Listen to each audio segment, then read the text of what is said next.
Olá, boa noite a todos.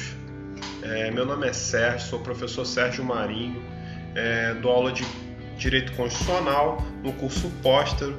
É um prazer estar aqui com os alunos e as pessoas que ainda não fazem parte do grupo de alunos. É um prazer também estar falando com vocês. A gente vai corrigir o simulado que foi disponibilizado para os alunos, tanto nas questões referentes a direito constitucional, como nas questões referentes a direito administrativo. Nesse módulo, nessa turma, eu lecionei as duas matérias, né? As duas disciplinas. Então, vamos agora para as questões.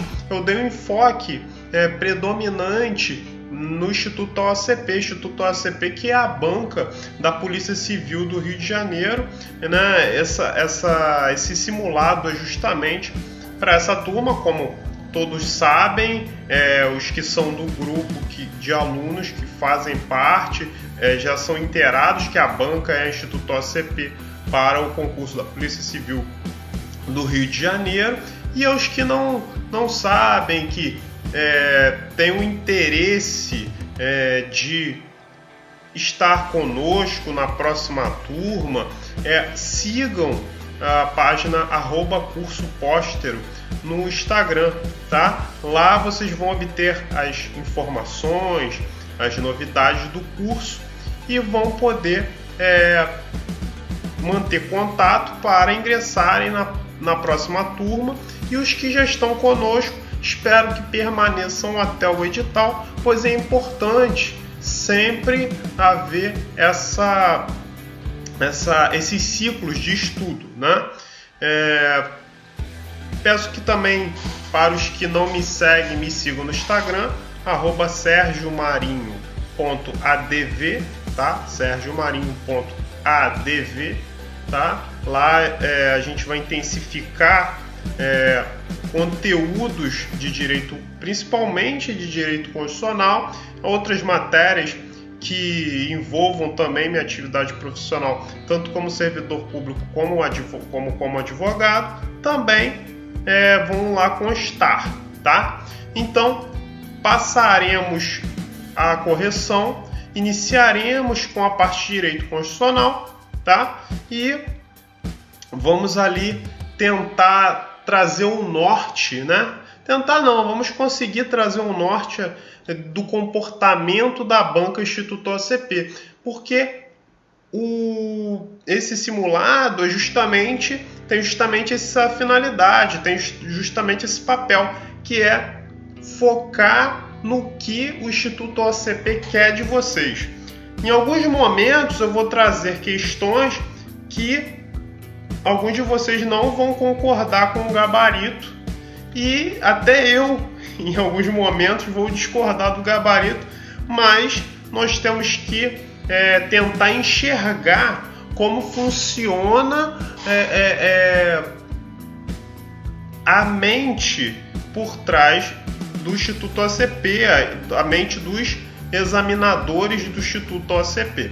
E esse é o nosso papel aqui, tá? Então vamos iniciar por direito constitucional. A primeira questão de direito constitucional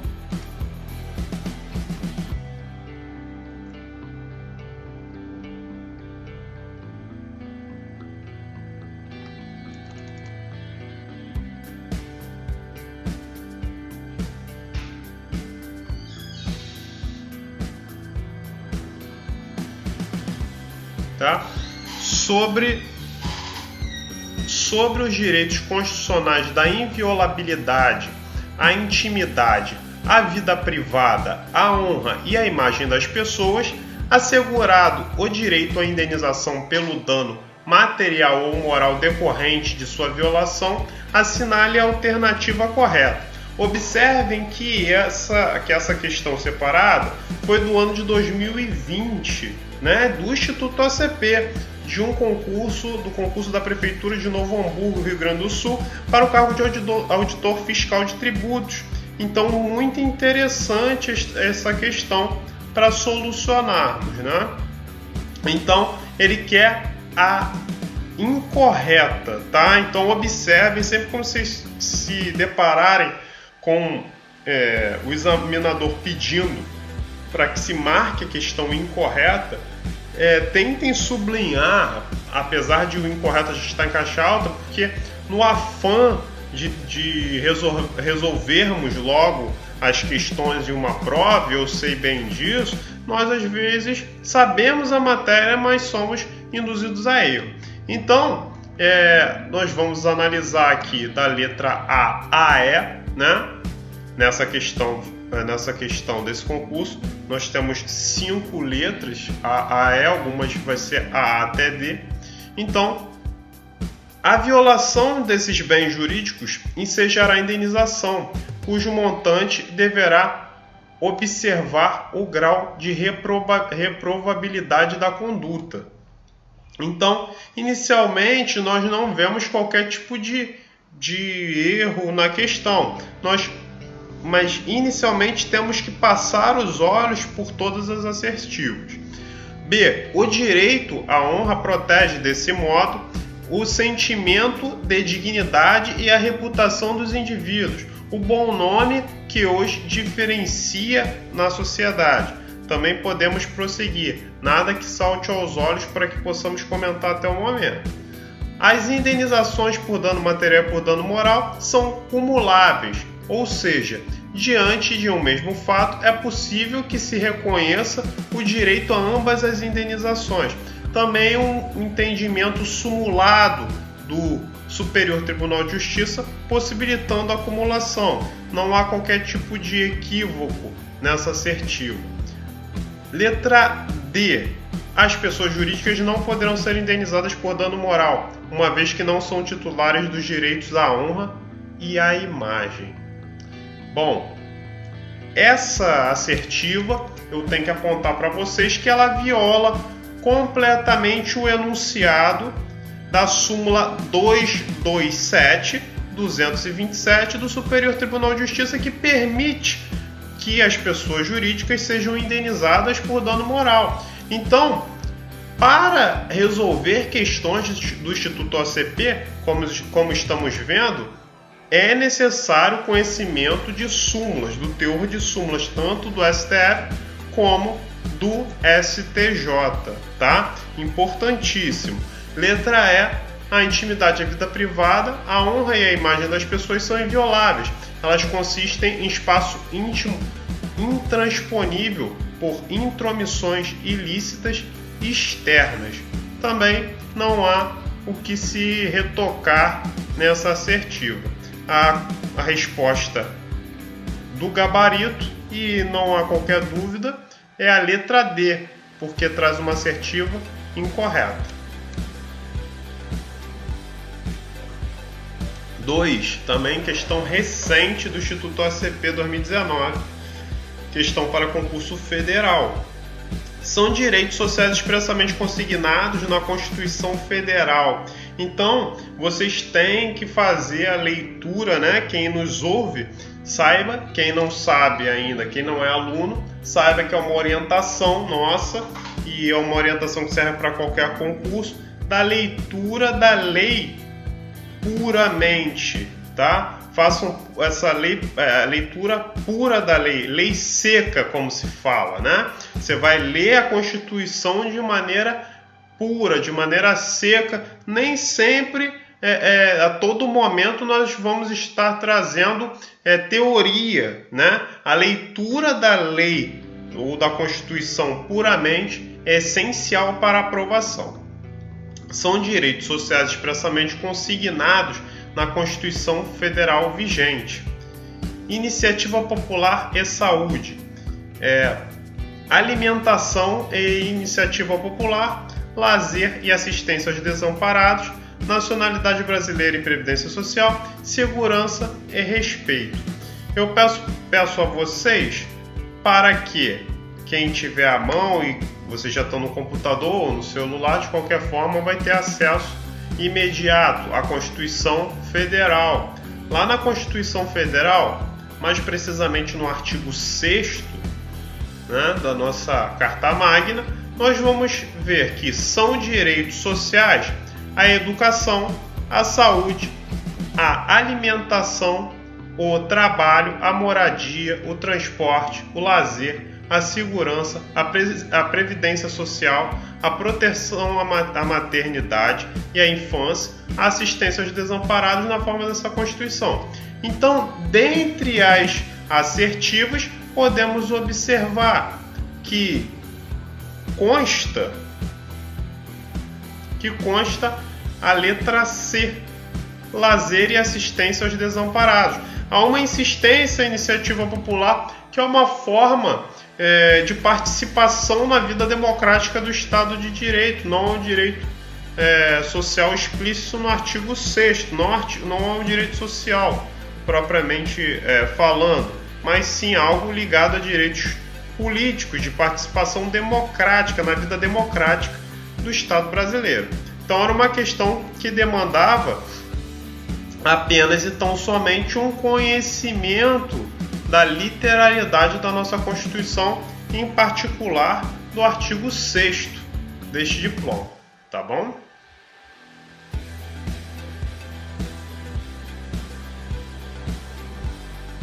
Questão 3. A República Federativa do Brasil é formada pela união indissolúvel dos estados e municípios e do Distrito Federal, possuindo determinados fundamentos. Assinale a alternativa, que apresenta todos os fundamentos corretos. Então ele quer a resposta correta. Quando nós vemos essa assertiva, quem está acostumado a fazer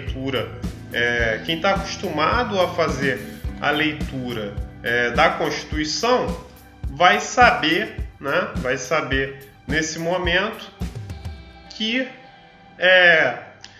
nossa Constituição lá no artigo 1º já vai trazer seus fundamentos, vai trazer o que baseia a ideia do Estado brasileiro, o que fundamenta a existência do Estado brasileiro. E lá nós temos uma forma de decorar esses fundamentos, né? A gente fala que lá a gente tem o Soci de Vaplu, tá? Que é a soberania, a cidadania, né? A soberania, a cidadania,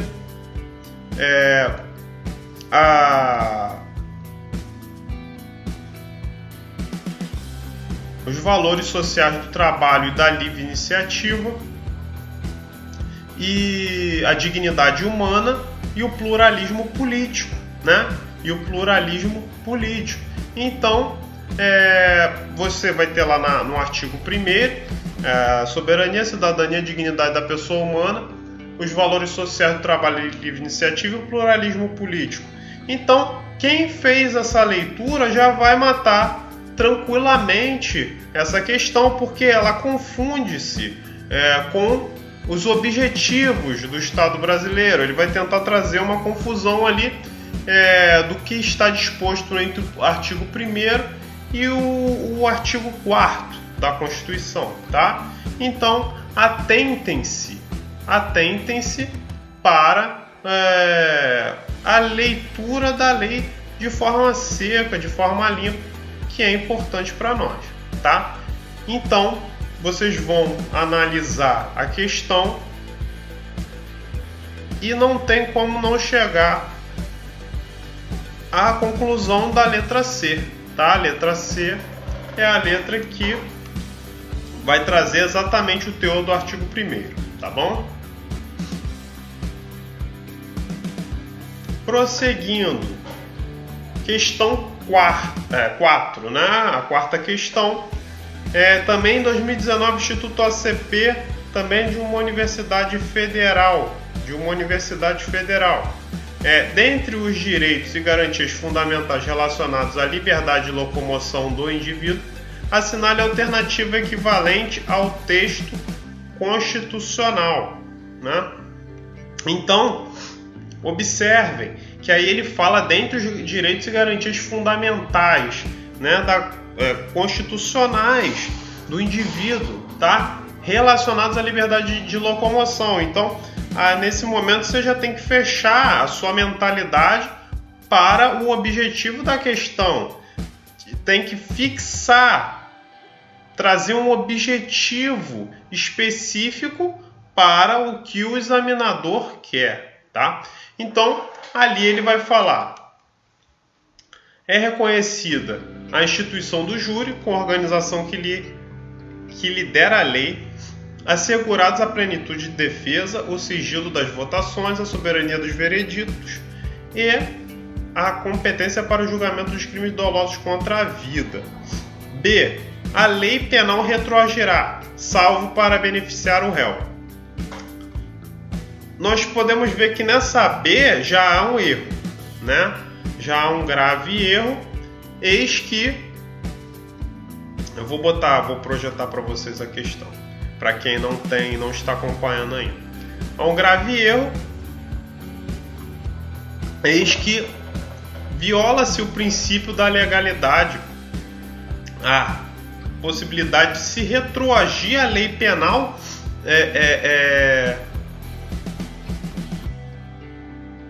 de maneira a prejudicar o réu, né? Então a lei penal não retroagirá, salvo para beneficiar o réu. Então a regra é a não retroação da lei. A lei não vai retroagir, a não ser que beneficie o réu. Então aqui se inverteu a regra, tá? C. Ninguém será privado da liberdade ou de seus bens sem o devido processo legal, exceto por medida cautelar determinada pela autoridade policial. Medida cautelar é determinada por autoridade judicial. E esse primeiro trecho da assertiva C está correto. Não será privado da liberdade de seus bens sem o devido processo legal. Correto, é o princípio do devido processo legal. Só que esse exceto, essa exceção trazida, é totalmente contrária ao que a Constituição prevê, tá? Letra D. São inadmissíveis no processo as provas obtidas por meios ilícitos, salvo as que forem diretamente obtidas de boa-fé.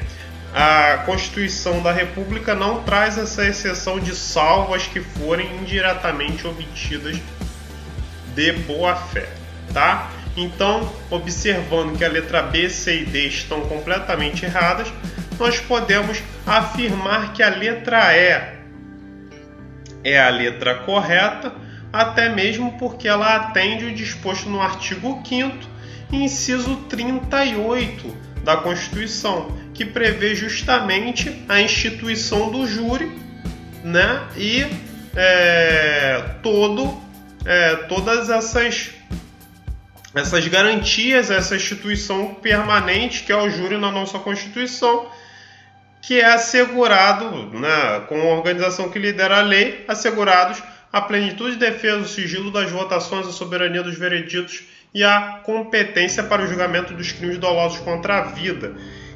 Esse tipo de questão, vocês têm que dominar essa parte dos direitos e garantias fundamentais relacionados à liberdade de locomoção. E por que eu falo que vocês têm que dominar isso? Né? Por que eu falo que vocês têm que dominar isso? Porque vocês estão fazendo um concurso policial. Né? Quem já é aluno ou quem está interessado em se matricular, saiba que entender essa mecânica de funcionamento de um tribunal do júri no viés constitucional, saber do princípio da legalidade, como a gente falou, nessa esfera tanto constitucional como intimamente ligada ao próprio direito penal, são essenciais para quem quer prestar um concurso na área de segurança pública, tá? Então, quando lá nas aulas nós damos, lá na hora de lecionar, de trazer para o aluno o que há de melhor, o que é mais interessante, com certeza nós filtramos e vamos filtrar nas próximas turmas essa parte, porque essa parte é essencial para quem é da área de segurança pública. É imprescindível o conhecimento dessa parte dos direitos e garantias fundamentais ligados ao direito à liberdade de locomoção, tá? Então, vamos prosseguir. É uma questão que não demanda maiores dificuldades, entretanto, a gente tem que estar alerta porque é uma questão que é obrigatória no momento da prova que se acerte. Quem errou nesse momento não há problema. Nós estamos aqui justamente para apontar soluções para que você não erre mais, tá bom? Prosseguindo para a questão número 5.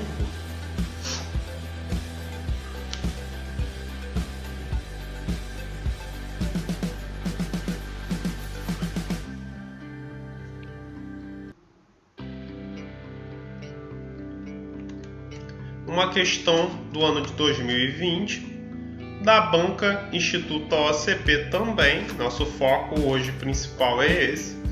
Lógico que eu vou trazer outras questões, mas a maioria do Instituto OCP para analista jurídico da Prefeitura de Betim, em Minas Gerais, uma questão recente, tá?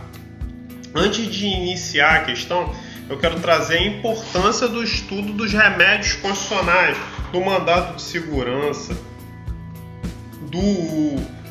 do próprio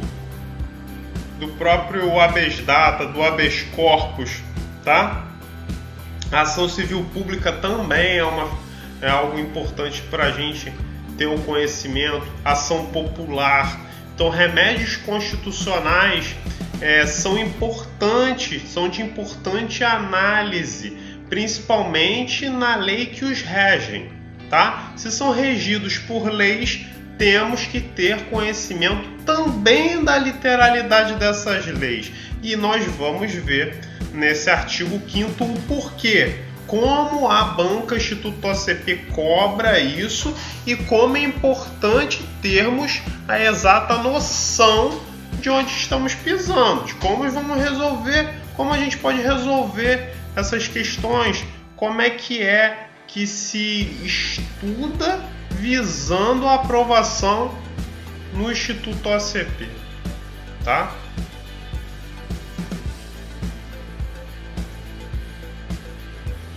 Em relação ao mandado de segurança e ao habeas data, assinale a alternativa correta. Ao despachar a inicial do habeas data, o juiz ordenará que se notifique o coautor do conteúdo da petição, entregando-lhe a segunda via apresentada pelo impetrante com as cópias dos documentos, a fim de que, no prazo de 10 dias, preste as informações que julgar necessária. Então, a letra B, letra C e letra D também vão trazer hipóteses, letra E também, de dispositivos nos quais é necessário o conhecimento da lei seca, da leitura pura da lei, como eu falei, tá?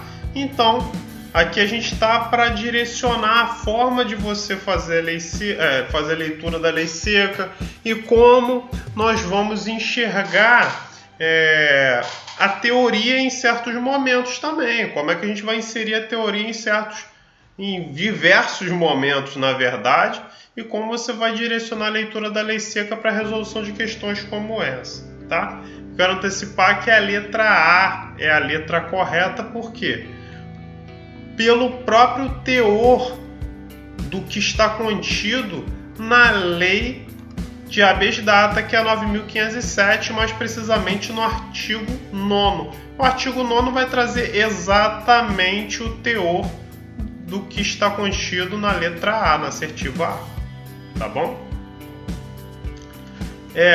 Na questão 6,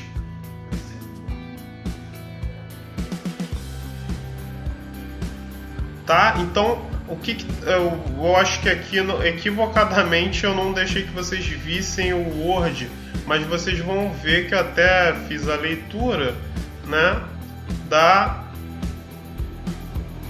questão 5.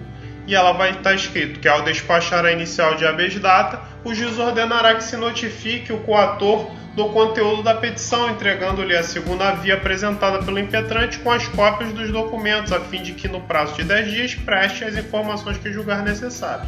Vocês vão comparar lá no artigo 9º da Lei de Habeas Data, a Lei 9.507, e vão confirmar que é a leitura da lei. Como dos demais dispositivos, das demais assertivas, vocês vão também nessas leis e vocês vão observar que a literalidade dos dispositivos lá vão rebater o conteúdo de cada uma dessas assertivas. Aqui não há dúvidas, tá? Não há polêmicas. Então nós prosseguimos porque ainda faltam 16 questões para corrigir.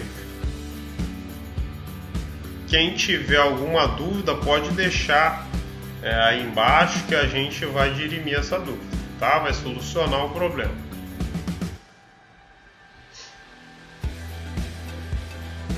Vamos para a questão 6. Questão 6.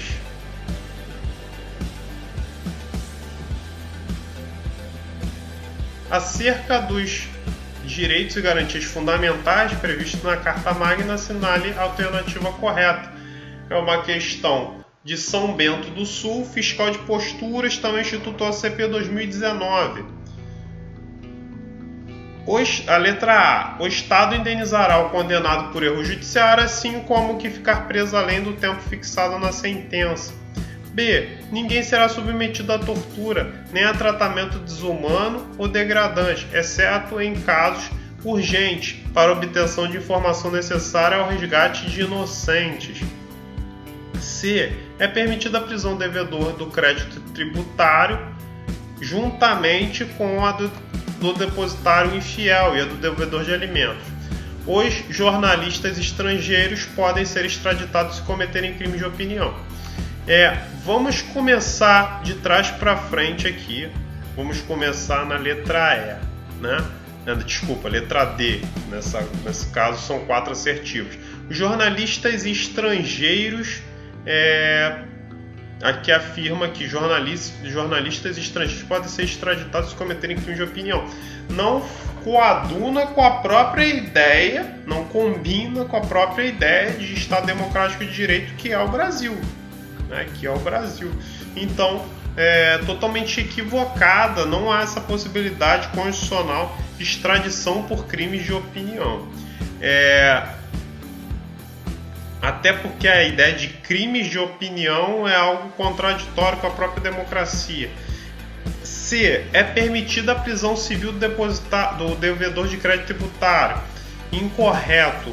O devedor de crédito tributário não é aquele sonegador, não é o indivíduo que comete crime tributário. O indivíduo que tem o débito e está inadimplente com aquele crédito tributário, com aquele débito, que no caso para ele é um débito e para a administração pública é um crédito, né? É um valor que a administração pública quer receber e o indivíduo que deve, para ele tem um débito.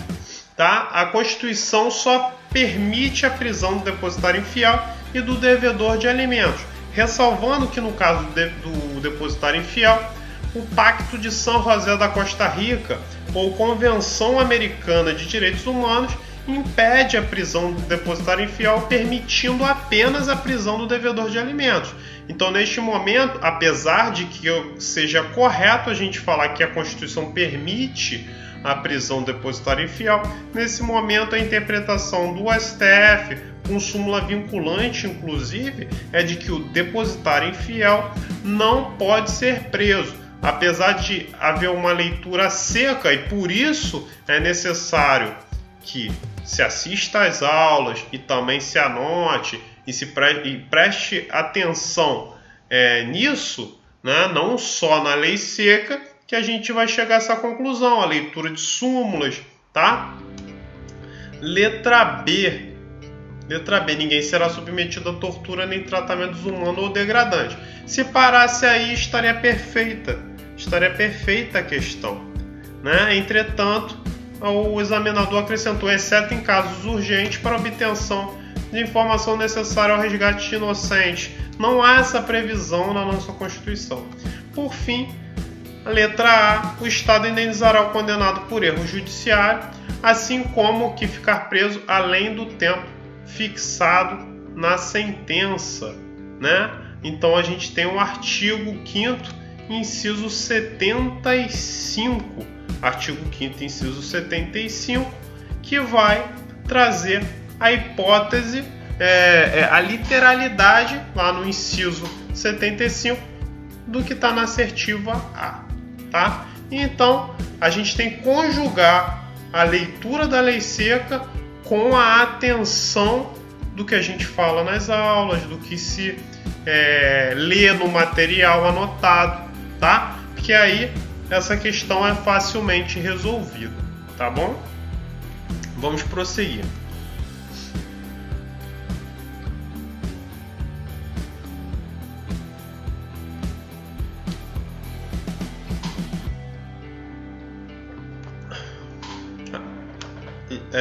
Questão 7. Questão 7.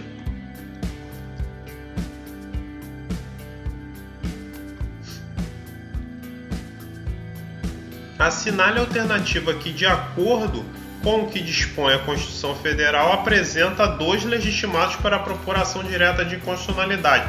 Tema importantíssimo, tema que estava no edital do último concurso e que acredito que vai se manter. Tema dos mais difíceis da parte da matéria de direito constitucional, que é controle de constitucionalidade. Entretanto, quem estuda com a gente sabe que a gente tem uma atenção especial quanto a esse tema, tenta trazer para o aluno o que há de melhor para compreender essa parte do direito constitucional, e até mesmo quando há a necessidade de novo, observar o que há na Constituição. E aqui se cobra legitimado, se cobra quem pode entrar com uma ação, quem pode propor uma ação direta de inconstitucionalidade, ação direta de inconstitucionalidade esta que vai ser apreciada pelo Supremo Tribunal Federal, o STF. Né? Então nós temos a letra A, que diz presidente da República e prefeitos municipais.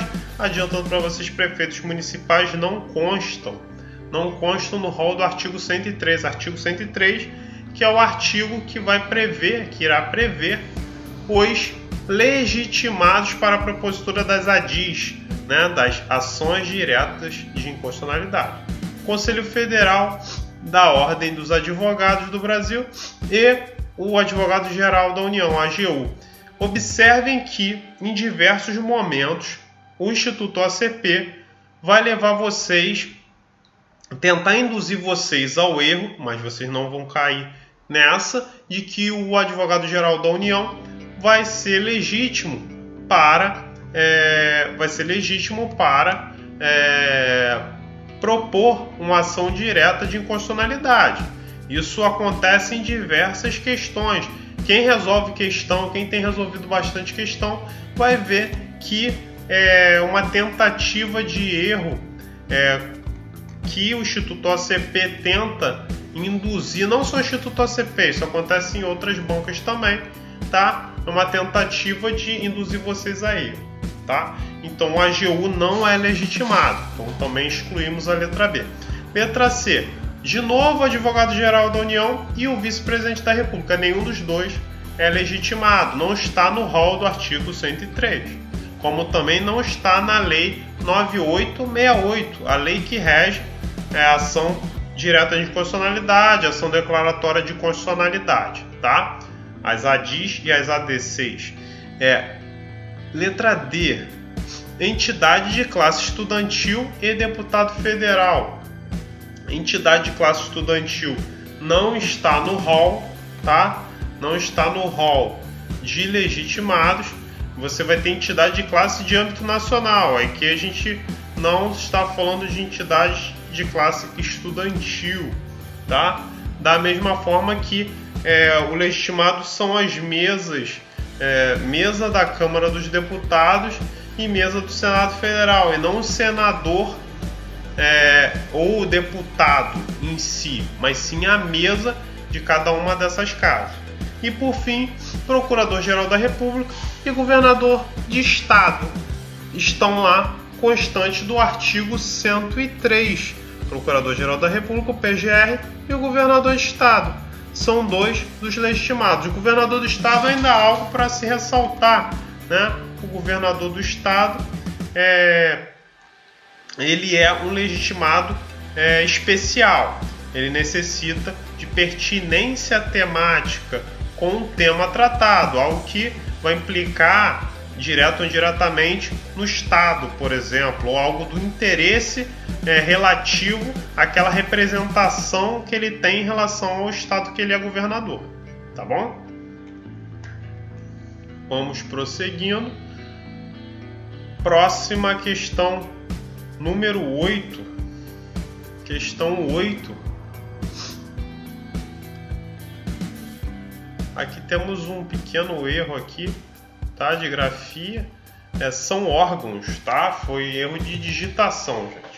São órgãos de segurança pública, conforme o artigo 144 em entendimento do STF, exceto, ou seja, que é a exceção ao que se entende constitucionalmente por órgão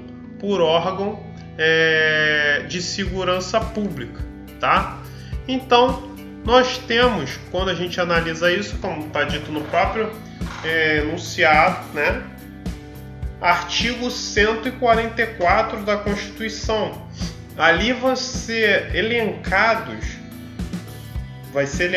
o que a gente entende por órgão de segurança pública, tá? Então, Polícia Ferroviária Federal, Polícia Civil, Polícias Penais Federal, Estaduais e Distrital e Polícias Civis vão estar no artigo 144. Polícias Penais, o que são polícias penais?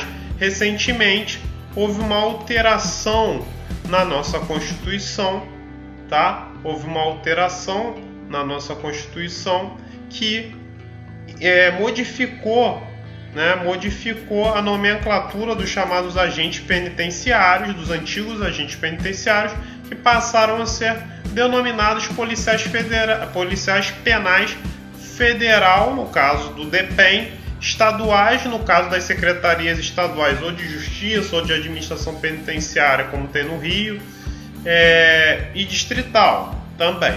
A emenda constitucional 104 do ano de 2019, recente emenda, modificou essa noção. Então, entendam que é importante, até porque a gente está falando do concurso de segurança pública, ter esse entendimento. A Guarda Municipal, ela não é entendida no momento como um órgão de segurança pública propriamente, tanto por ela estar fora desse rol do artigo 144, como pelo julgado, o julgado do agravo, um agravo em recurso extraordinário 121.572.7. 121.572.7. 121.572.7, tá? Então, nesse entendimento que se julgou que os guardas municipais não tinham direito à contribuição especial lá na esfera previdenciária, mas implicou aqui que o STF teve que passar por esse entendimento de que, por não serem servidores da segurança pública, os guardas municipais não teriam direito a essa contribuição especial. É algo polêmico. Algo polêmico? Só que a gente tem que pensar, quando vai resolver essa questão, que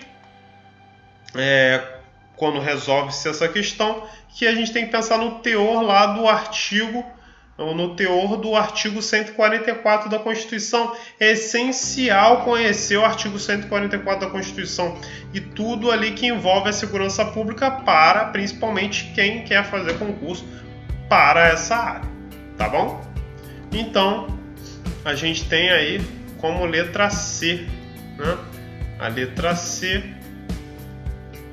a letra correta, aí é trazida a exceção. Questão 9. Ação direta de inconstitucionalidade contra a lei ou ato normativo federal pode ser proposta perante o Supremo Tribunal Federal pelo presidente do Congresso Nacional. A gente viu no artigo 103 da Constituição e observe que essa questão é interessante, é uma questão para advogado, tá? Então é uma questão interessante, uma questão de bom nível. Que o presidente do Congresso Nacional não é legitimado, lá no artigo 103 da Constituição, tá? Não é o legitimado. A mesa do Senado Federal e a mesa da Câmara, observem que lá fala mesa da Câmara e mesa do Senado, tá, pessoal?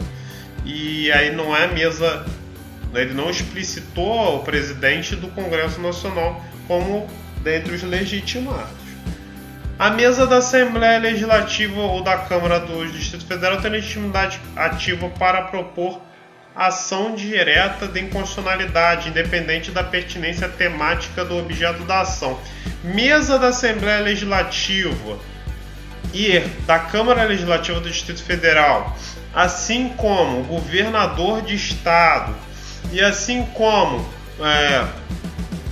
conselho, lá no último inciso, vocês podem abrir no 103.9, né? Vocês vão ver que as entidades de classe também não vão ter essa liberdade ampla, tá? As confederações sindicais e as entidades de classe de âmbito nacional não vão ter essa liberdade ampla, tá? Essa liberdade ampla que é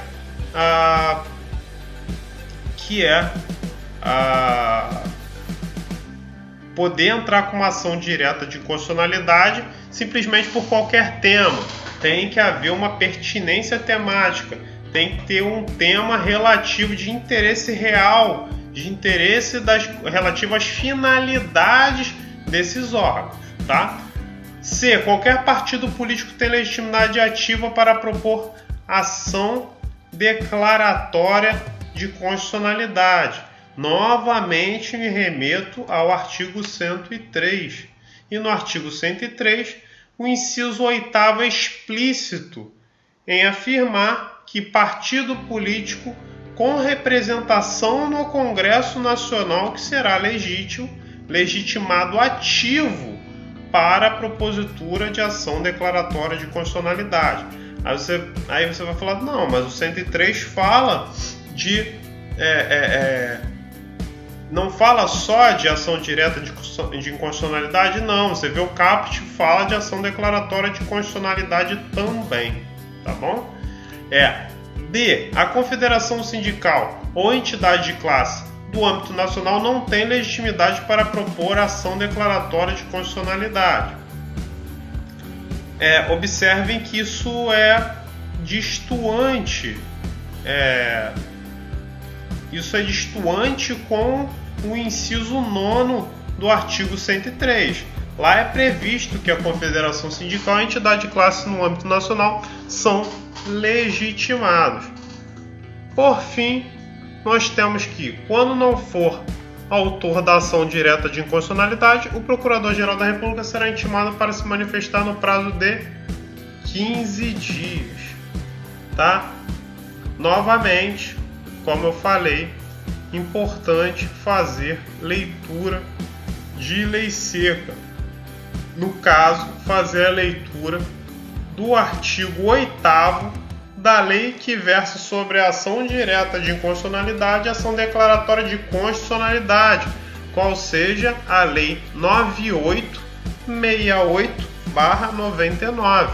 9868 de 1999, no seu artigo 8º, vai trazer exatamente o prazo de 15 dias para o Procurador-Geral da República se manifestar quando intimado, quando ele não tiver proposto a ação, porque lembrando, ele é um legitimado. Então, novamente, esbarramos aí na necessidade do conhecimento do teor do artigo 103, tá? Então, quando a gente estiver falando de controle de constitucionalidade, conhecer o teor do artigo 103, ter os legitimados ativos para as ações de controle em mente, é dever do aluno que pretende passar no concurso da Polícia Civil do Estado do Rio de Janeiro, e não somente nesse concurso, quem está em preparação para os demais certames, tá? Então, vamos continuando aqui, vamos para a questão 10. Também uma questão de advogado, uma questão de nível interessante, mas que esbarramos na mesma necessidade de conhecimento do artigo 103. Lembrando que nós temos os legitimados no 103, especificamente lá nesse artigo 103 nós vamos ter os legitimados do inciso 4º, que é as Assembleias Legislativas e a Câmara Legislativa Distrital, não vão ser legitimados. A mesa da Assembleia Legislativa dos Estados e a mesa da Câmara Legislativa do Distrito Federal têm legitimidade para ações de controle de constitucionalidade. Entretanto, há necessidade de pertinência temática, assim como governadores dos estados e as confederações sindicais e entidade de classe no âmbito nacional. A partir disso, nós fazemos uma rápida leitura das opções e chegamos à conclusão que a letra C é a que traz o exato teor do artigo 103, inciso 9, e os demais são legitimados, chamados legitimados universais, tá bom? Então, novamente, o mesmo teor, mesmo dispositivo constitucional. 11. Assinale a alternativa correta. A constitucionalidade da lei no Brasil não pode se dar de forma preventiva, né? O controle de constitucionalidade, no caso. Bom, a gente já aprendeu, né, quem é aluno, que o controle de constitucionalidade pode ser feito de forma preventiva, sim.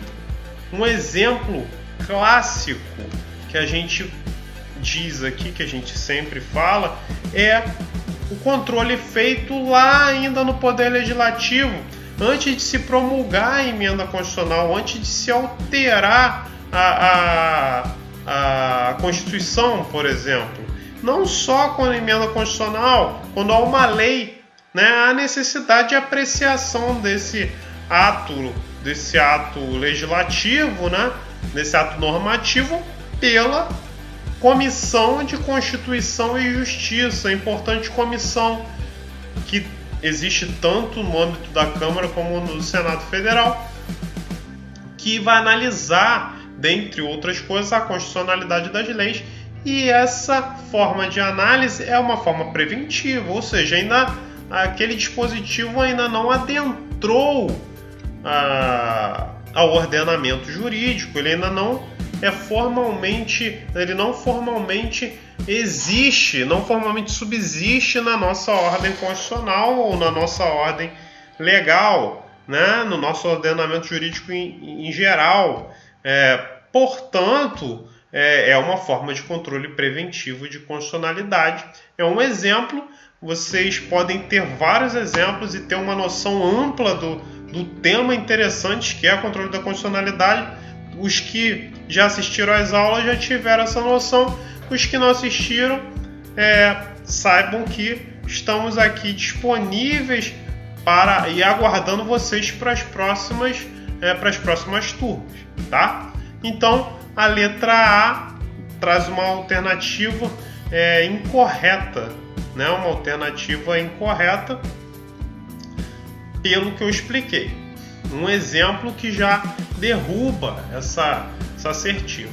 O controle concentrado de constitucionalidade se dá por via incidental, de exceção ou de defesa, né? Que ele usa ali sinônimos para controle incidental.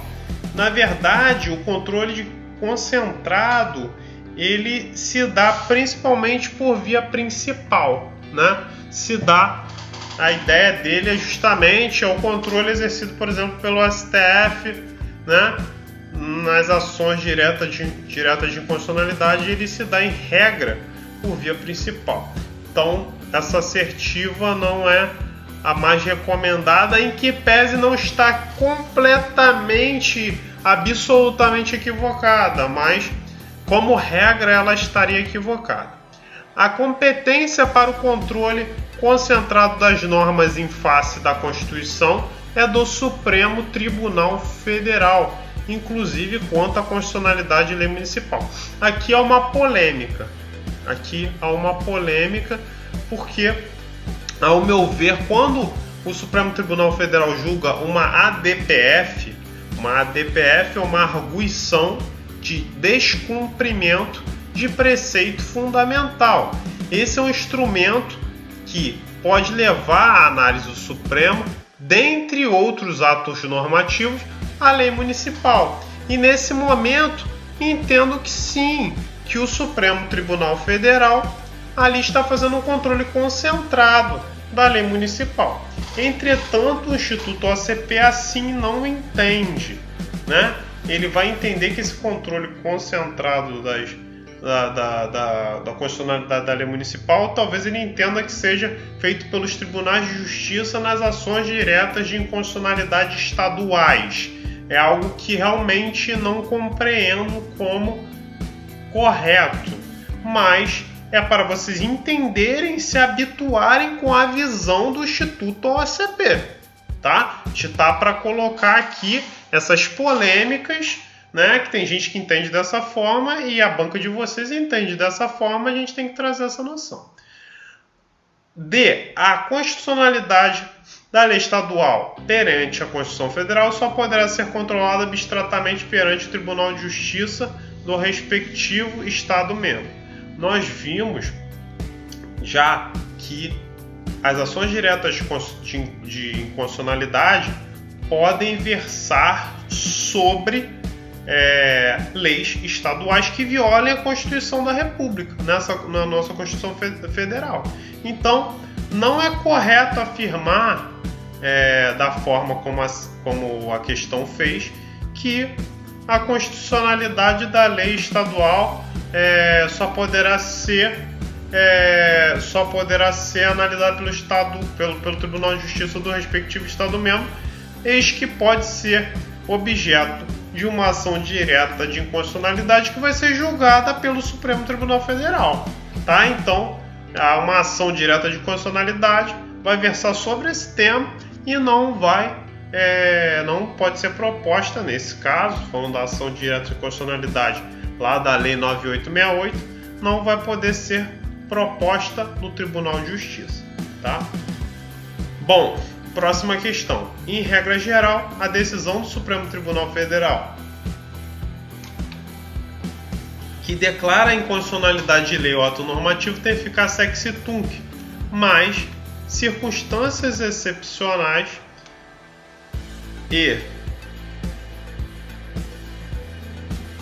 extraordinárias poderão autorizar o Supremo Tribunal Federal a conferir efeitos ex nunc às suas decisões proferidas em ação direta de inconstitucionalidade. Correto, ex nunc, porque a gente está falando de validade, né? A ação direta de inconstitucionalidade torna inválida um determinado ato normativo, e aí essa invalidade ocorre desde a origem desse ato normativo, ou seja, os efeitos dessa decisão serão ex tunc, ou seja, retroativos. Entretanto, por razões de segurança jurídica e interesse público, o artigo 27 da Lei 9868, lei que fala das ações diretas de inconstitucionalidade, prevê a possibilidade do STF, quando num quórum de votação de 2/3 dos seus membros, modificarem os efeitos dessa decisão, tornando esses efeitos,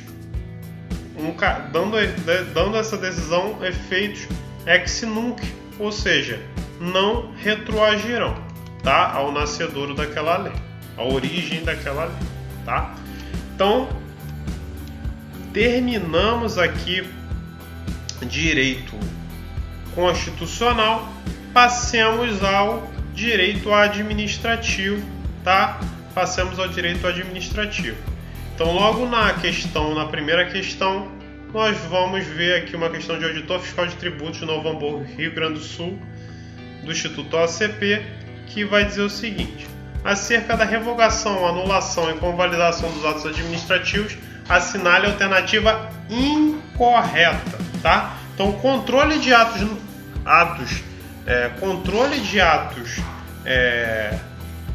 administrativos é um tema muito importante, tá? Um tema que cai muito, principalmente em provas de nível médio ou nível superior, que não sejam aquelas provas de nível juiz, defensor, promotor. Quando são provas de bom nível superior, mas que não versam para cargos de membro, são questões que ainda são muito bem usadas pelas bancas, tá? Então a gente tem que ficar atento, tem que ficar de olho, tá? Lá vai dizer que a revogação é a supressão de um ato administrativo válido e discricionário por motivo de interesse público superveniente, que o tornou inconveniente ou inoportuno, possuindo efeitos ex nunc. Até aí está perfeita, assertiva. A revogação realmente versa sobre conveniência e oportunidade, versa naquela parte que a gente chama de mérito administrativo, mérito do administrador, né? Aquele espaço de discricionariedade que o administrador tem na análise de um ato administrativo, né? E há o efeito ex nunc, então ele não retroage. Se houver revogação, é dali para frente. Entretanto, ele acrescenta: isso quer dizer que seus efeitos retroagem, ou seja, ele acaba de contradizer o efeito ex nunc que acabou de ser dito, o que torna essa assertiva completamente errada, tá? Então, na verdade, entender o que significa ex tunc e ex nunc faria simplesmente a pessoa acertar a questão. Letra B, a administração pode anular seus próprios atos quando eivados de vícios que os tornam ilegais, porque deles não se originam direitos. O teor da súmula 473 do Supremo Tribunal Federal. Nem todo ato administrativo é passível de revogação. Exemplo dos atos vinculados. A gente já viu isso, porque não vai incidir a conveniência e oportunidade do administrador quando a gente estiver falando de atos que o preenchimento dos requisitos que ensejará a edição daquele ato, né? Então, por exemplo, licenças. Licença é um exemplo disso. O indivíduo preencheu os requisitos da licença, ele vai ter aquela licença. Por exemplo, eu sempre dou esse exemplo, Carteira Nacional de Habilitação. Se o indivíduo apresentou toda a documentação, fez todos os exames, foi aprovado em todas as provas, não há como o administrador revogar ou impedir que aquela pessoa obtenha a CNH. Não faria sentido, então aquilo é um ato vinculado, né? Atos vinculados não vão caber revogação, não vão estar dentro de um juízo de discricionariedade, de um juízo de opção do administrador.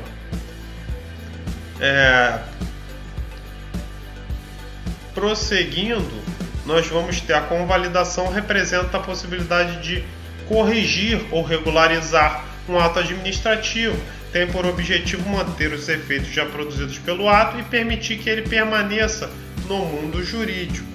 Correto. Significa justamente convalidação, significa essa correção, essa regularização para manutenção daquele ato no ordenamento. Letra E. São convalidáveis os atos que tenham vício de competência e forma, incluindo-se os aspectos formais dos procedimentos administrativos. A convalidação, que é justamente essa correção, vai atuar nesses dois elementos do ato administrativo, quais sejam competência e forma, né? A gente tem o chamado confi-formob, competência, finalidade, forma, motivo e objeto. quando a gente tem vícios na competência ou na forma, ali nós temos uma possibilidade de convalidação, de correção de algum vício, né? Então, é importante essa noção de construção do que é um ato administrativo, a conceituação e seus elementos.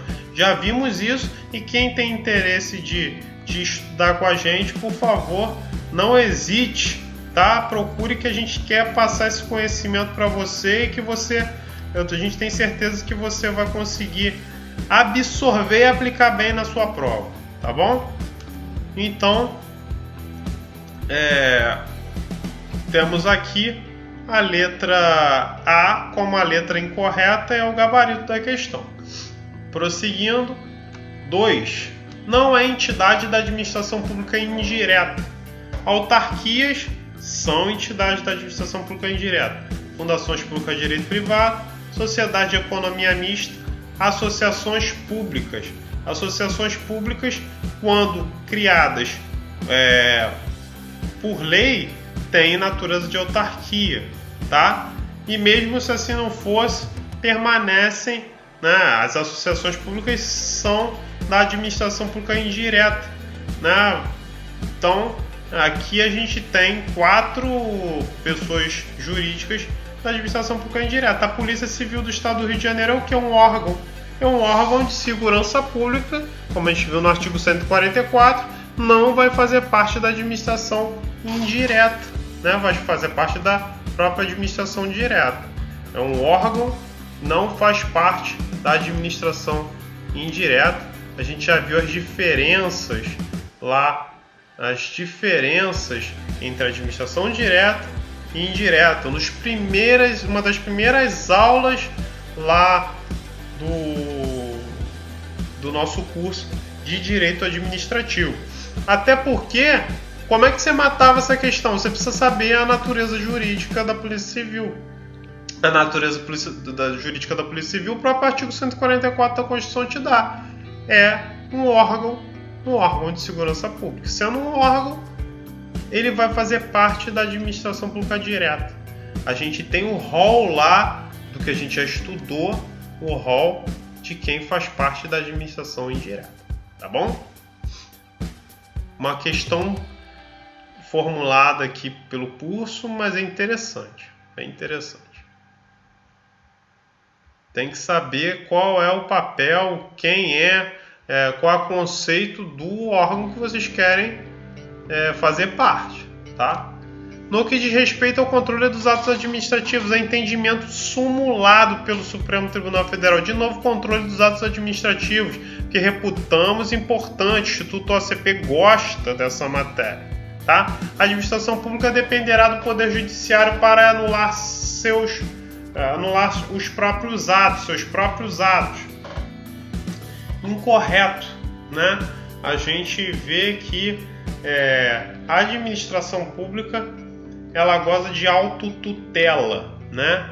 Então ela pode rever seus próprios atos, tanto para anulá-los quando forem ilegais, como para revogá-los quando forem inconvenientes e inoportunos, tá? Lembrando sempre do teor da súmula 473 do STF. B. A administração pode anular seus próprios atos quando eivados de vícios que os tornem ilegais, que deles não se originam direitos, ou revogá-los por motivo de conveniência ou oportunidade. Então a gente vê aqui o que eu acabei de falar, o teor da súmula 473, tá? A letra C. A administração pública irá obrigatoriamente revogar os atos administrativos quando verificar a existência de vícios que o tornem ilegais. Tá errado, porque não vai revogar, vai anulá-los, tá? Vício importa em anulação, tá? Ilegalidade importa em anulação. Revogação diz respeito à conveniência, à oportunidade, à discricionariedade, a mérito administrativo, tá? E aqui mais duas assertivas para fechar. O Poder Judiciário poderá revogar todo e qualquer ato da administração pública. Errado, né? O Poder Judiciário, ele vai poder anular os atos da administração pública que sejam eivados de vícios de ilegalidade, né? Obviamente, ele tem que ser provocado para tanto.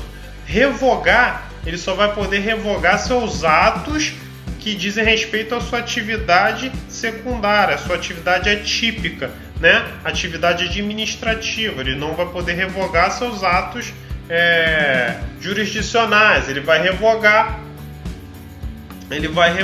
no sentido administrativo, que eu quero dizer, tá? No sentido administrativo, os atos que digam respeito aos seus processos licitatórios, a parte de concurso público, de contratações, tá? Que é a parte atípica, uma das funções atípicas do Poder Judiciário. E letra E, é impossível, mesmo que na função atípica, que o Poder Judiciário revogue ato administrativo. Acabei de dizer que não, que é plenamente possível, tá? Então, a gente tem aí como resposta a letra B, que atende justamente a súmula 473 do STF. Prosseguindo para o item 4. Possuem vínculo com a administração pública disciplinada pela CLT, mas se submetem a concurso público. Observem aqui que a gente está querendo saber quem é que tem um vínculo seletista ou um vínculo regido pela CLT, mas se submete a concurso público, tá? Mas se submete a concurso público, tá? Não confundam o indivíduo ser seletista, não confundam o indivíduo ser seletista, ele está com vínculo com a administração pública de forma regida pela consolidação das leis trabalhistas e ele não prestar concurso público, tá? Exemplos de trabalhadores que vocês já vão matar a questão, mas a gente está aqui para isso. É o momento de resolver questões, de aprender, de depurar as dúvidas, né? de conseguir alcançar o melhor entendimento sobre os temas. Então a Petrobras é um grande exemplo. A Petrobras, seus funcionários, né, os que fazem parte mesmo da Petrobras, o pessoal chama de petroleiro, são, como da Caixa Econômica, também os bancários da Caixa Econômica são seletistas. Só que eles prestam concurso público. Todo mundo já soube aí, sabe que a Petrobras faz concurso, a Caixa Econômica Federal faz concurso, né? Então, como é que se identificam, como é que é a nomenclatura desses profissionais de dentro do universo do direito administrativo? Militares não são, a gente sabe, não preciso de maiores explicações. Servidores estatutários não são os que... desculpa, botei de novo aqui para vocês na tela. Não são os que são regidos por CLT, são regidos por estatuto próprio, tá? Então, por exemplo, quem vai ser policial civil vai ter o estatuto dos servidores civis do estado do Rio de Janeiro. Então, esse estatuto significa que você é estatutário, você tem um cargo público. Os empregados públicos dizem respeito justamente à resposta da questão. Eles são detentores de emprego, ocupam emprego público e não cargo público. Seu vínculo é seletista e não estatutário, mas eles têm que fazer concurso público, tá? A ocupação desses cargos se dá pelo concurso público. Os servidores comissionados, eles adentram a administração pública não sendo servidores de carreira, mas uma porcentagem deles obrigatoriamente é oriunda da carreira pública. Então, alguns vão ser servidores estatutários e vão ocupar cargos comissionados, que a gente chama, e alguns são servidores comissionados puramente comissionados, vêm de fora da administração pública para ocupar cargos de assessoramento, direção, tá? E chefia dentro da administração pública, tá?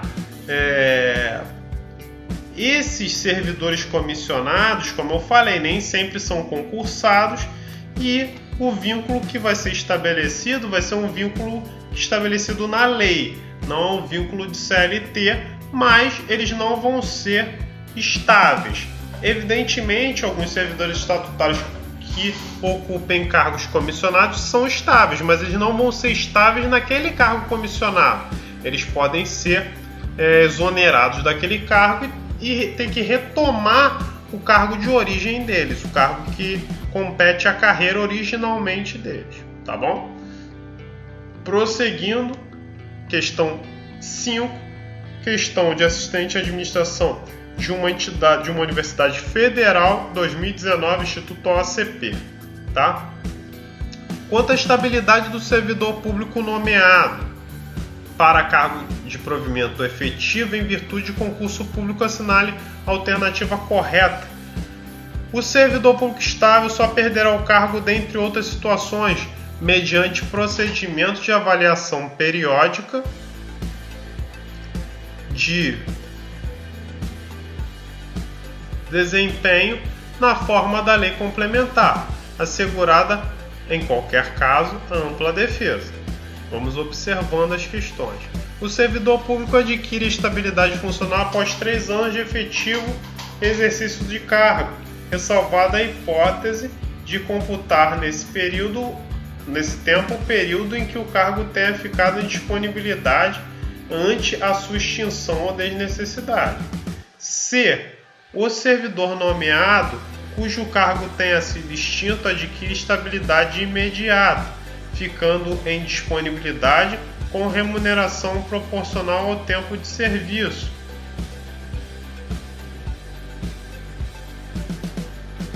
Letra D. A demissão do servidor estável garante sua reintegração em cargo compatível com o recebimento de remuneração proporcional ao novo cargo. E letra E. O servidor estável se submete periodicamente à avaliação de desempenho por comissão constituída para essa finalidade. Então, analisando essa questão, nós vamos observar que a assertiva que importa na questão, na indisposição constitucional, é a letra A, tá? O servidor público estável só perderá o cargo, dentre outras situações. Observem isso. Só perderá o cargo. A gente pensa, está errado. Não, mas dentre outras situações, mediante procedimento de avaliação periódica de desempenho, na forma de lei complementar, assegurada, em qualquer caso, a ampla defesa, tá? Então, a quem atende aqui exatamente o comando constitucional é esse artigo, essa questão A, essa letra A da questão, que realmente vai trazer para a gente um melhor entendimento e uma assertiva que combine mais com o que está na nossa Constituição da República, tá? Então, observem sempre o que, como eu falei para vocês, o que está na Constituição, o que está na Constituição Federal, tá? Porque é importante. É importante a gente ter a plena noção de que o que rege o país como base, né, lá no topo daquela pirâmide de Kelsen, é a Constituição. Então, o conhecimento da Constituição de forma literal é imprescindível. É imprescindível conhecermos a Constituição como ela realmente é, tá? Então, nós vamos ver justamente essa letra A como a melhor assertiva dentro do universo dessa questão, tá bom? Vamos para o número 6, questão 6.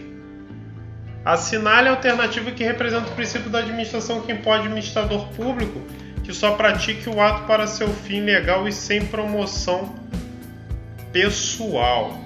Vamos lembrar aqui, vamos recordar os princípios da administração pública, né? E nesse a gente nem vai precisar dos demais princípios. Vamos pensar naqueles do artigo 37 da Constituição, o LIMP, legalidade e impessoalidade, moralidade, publicidade e eficiência, tá? Então, aqui a gente vai ter a moralidade. A moralidade como um desses princípios. A finalidade não está lá no artigo 37, obviamente é um princípio. É um princípio, não há qualquer dúvida. Vou projetar para vocês aqui a questão.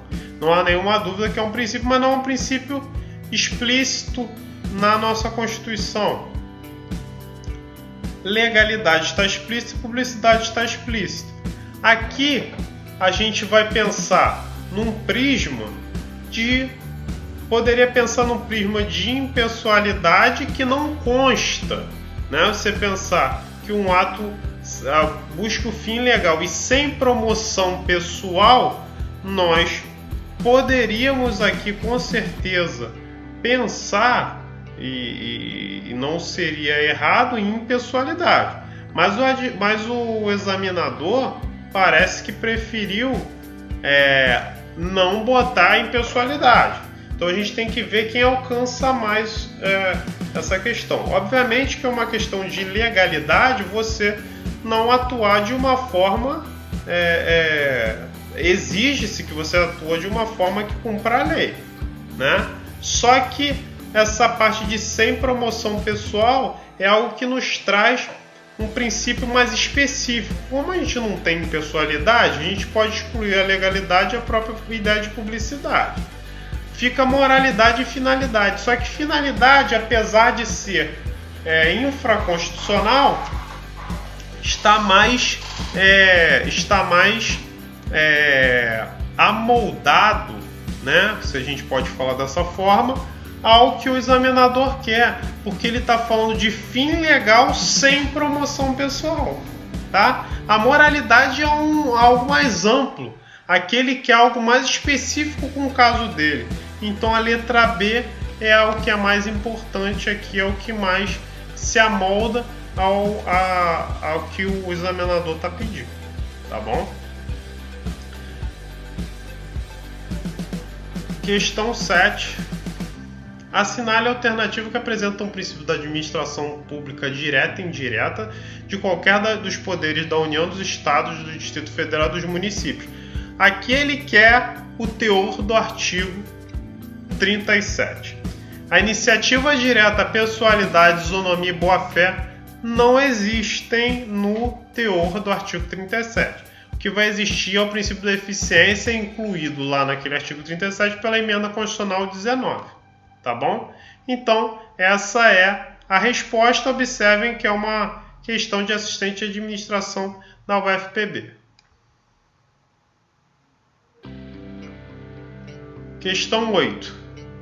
Dentro da organização da administração pública, pode-se considerar processo de desconcentração como a distribuição de competências entre órgãos dentro da mesma pessoa jurídica, a fim de permitir o mais adequado e racional desempenho das atividades estatais, o fenômeno inerente à administração indireta, que consiste na criação de entidades para atividades de fiscalização e regulação de determinado setor. Aqui a gente está falando de descentralização, a gente está falando do fenômeno inerente à administração indireta, tá? A prestação de serviço ao poder público por meio de contrato de gestão ou termo de parceria com empresas do setor privado. Aqui a gente está pensando lá no terceiro setor, nas OCIPs, nas organizações sociais, que nem é muito o objeto principal de estudo de vocês nesse sentido. Então também não diz respeito ao que está aqui. A transferência de poderes e atribuições para um sujeito distinto e autônomo do ente federativo criador. Também nós não vamos pensar em desconcentração, mas em descentralização. O ato de criação de pessoas jurídicas meramente administrativas sem características de ente político. Aqui, quando a gente pensa em núcleos de competência, quando a gente pensa em divisão do trabalho, sem dúvida a gente vai pensar na letra A, que é a distribuição de competências, ou seja, esses órgãos se tornam núcleos de competências especializadas decorrente de uma divisão de trabalho para um melhor desempenho, para uma melhor adequação e racionalidade da prestação de serviço público, tá? Aqui a gente tem que pensar na finalidade do que é a desconcentração, que é essa existência de diversos órgãos dentro da administração direta para o melhor desempenho das atividades estatais, tá bom?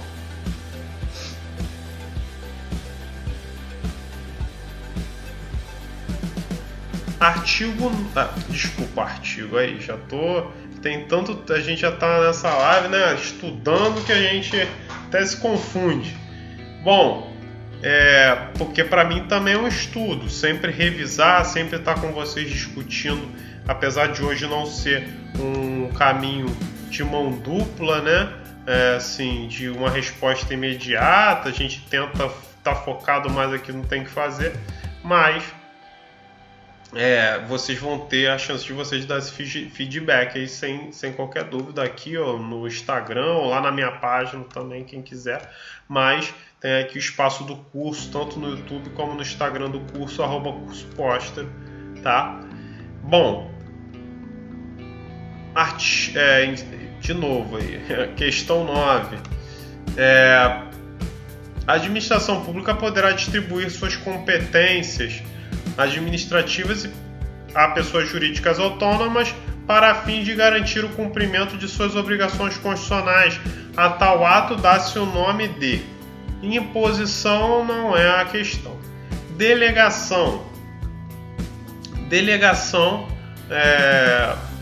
Delegação realmente é uma das formas de descentralização, então a gente não pode excluir. C, desconcentração, não, a gente está falando de órgãos em desconcentração, não é o caso. Outorga uma forma de descentralização. E letra E, descentralização. Aí você vai falar para mim, poxa, mas a banca não é complicado a banca botar duas possibilidades de descentralização e botar a própria descentralização? Eu acho complicado, eu acho desnecessário cobrar dessa forma. Só que se você tem duas espécies do gênero descentralização, né? Eu acho que aqui o mais pertinente é você marcar descentralização, tá? Então você está falando do gênero, nas quais as espécies você tem a delegação e tem a outorga, tá? Então, aqui como ele fala de uma forma genérica, ele não está especificando se ele passou para essas pessoas jurídicas autônomas.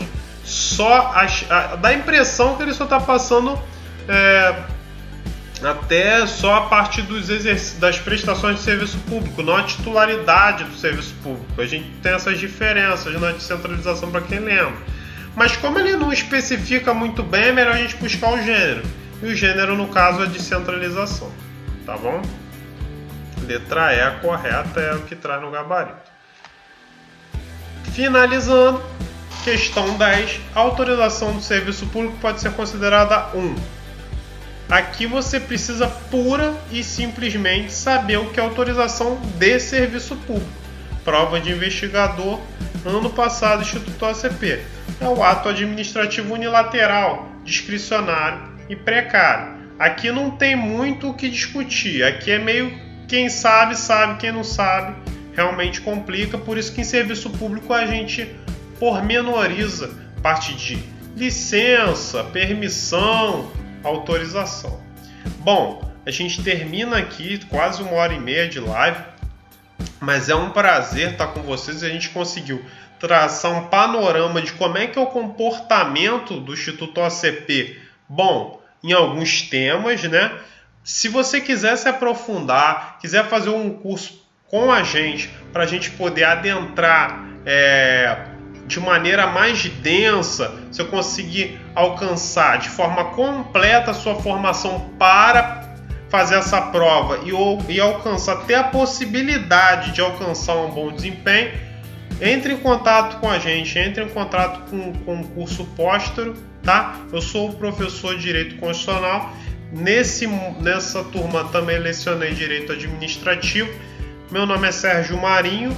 Me sigam lá, sergiomarinho.adv, e entrem em contato com o curso Póstero para mais informações, para início de próxima turma, e eu espero vocês lá, tá? Agradeço a atenção de quem não é do curso e dos alunos do curso que já nos conhecem, mas é sempre um prazer estarmos aqui para resolver questões, contribuindo para um melhor entendimento da matéria. Agradeço a vocês e tenham um bom estudo, uma boa preparação para as provas, tanto da Polícia Civil como das que virão, tá bom? Muito obrigado!